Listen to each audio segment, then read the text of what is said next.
in the audience now. He's got a guest with him who's just met probably the most powerful man in the world. Not in the Senate, I expect, Mark. Not in the Senate, funnily enough. Not yet, anyway. The most powerful man in the world, I suppose, probably President Obama in the US. And I'm joined by a man, as you say, who has actually briefly met him and indeed spent quite a lot of time around him.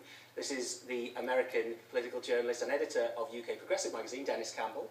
Good morning. Dennis, how did you end up at the White House? Well, I often do a lot of freelance reporting, and the good folks over at Cambria Magazine in Carmarthenshire were kind enough to give me a credentialing letter.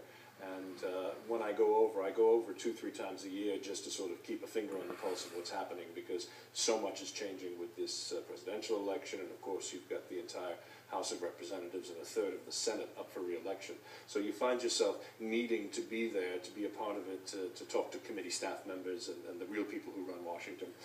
This time, though, I wanted to take a look at the White House in full-on campaign mode, since President Obama is standing for re-election in November.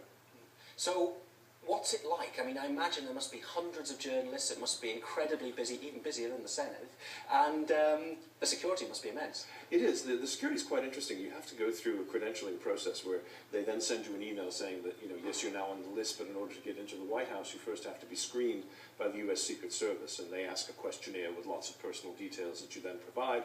Then you arrive at the White House and you're in front of a metal gate, and they say, "What's your, state your business, please." And they check to see if you're on the list. If you're on the list, you still have to go through that first gate, close it securely behind you, then present your passport and all your other credentials. At that point in time, they issue you a press pass. Then you go into a little guardhouse in which they go through a fairly in-depth screening of all your things, and then you finally get into the White House. And at that point in time, as a member of the working press, there are only two places you can go. Either to the outside stands where you see those iconic shots of the exterior of the White House, and they're all standing up on a podium, or you go into the Brady Press Briefing Center. And that briefing center is probably one of the tiniest spaces you could imagine. There are only 42 chairs in there for the members of the White House press correspondents.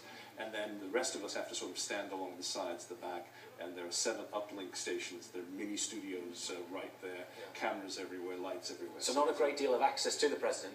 No, not at all. As a matter of fact, you can't even get into the West Wing without going through the press office, and at every point in time there are guards screening to keep you out. When it does come time for events, though, we gather outside something called the Palm Room, and then from there you either go upstairs into the main house to cover something in the State Dining Room or the East Room, or you go through the Palm Room out into the South Lawn when Marine One is landed with the President. And you actually got to shake the President's hand, not to have a chat with him? I wouldn't say a chat at all. No, it was a very late Friday evening. He'd been gone for 34.5 hours on a campaign swing, which I wish I could get those kind of connection times out of Cardiff Airport or any airport, but he literally steps off of the aircraft Air Force One onto Marine One and is there and literally walks across the lawn and then into his home. So it's kind of nice to have door-to-door, curb-to-curb service, but as he was walking through and walking by, there were about 8 of us still there, as well as about 4 or 5 cameras.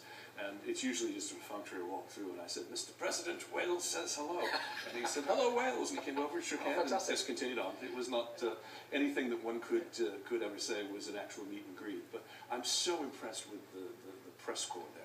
These are the hardest working people you'll ever see because they are constantly on the go.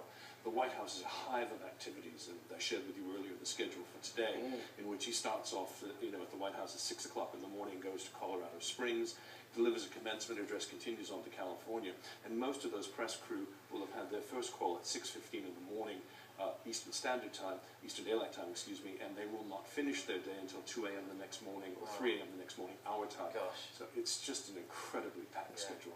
So maybe looking at First Minister's questions every week isn't such a bad deal. No, but I'd love to see that in the States. I would pay anything to see John Boehner and President Obama go toe-to-toe the way David Cameron and Mr. Middleman do. That would be quite fun to see. Very briefly, what was the most surprising thing that you learned there? The most surprising thing was the amount of preparation that goes into every event. They really sweat every detail, and we are really kept in a situation where we're constantly on our toes as members of the working press. And we literally stand in a space that's no more than about 4 or 5 feet wide, but it is just incredible to see. A fantastic experience, Dennis. I'm sure many journalists will envy you that experience, and thanks very much for coming and telling us all about it. Thank you. It's good fun. Back to you, Carl.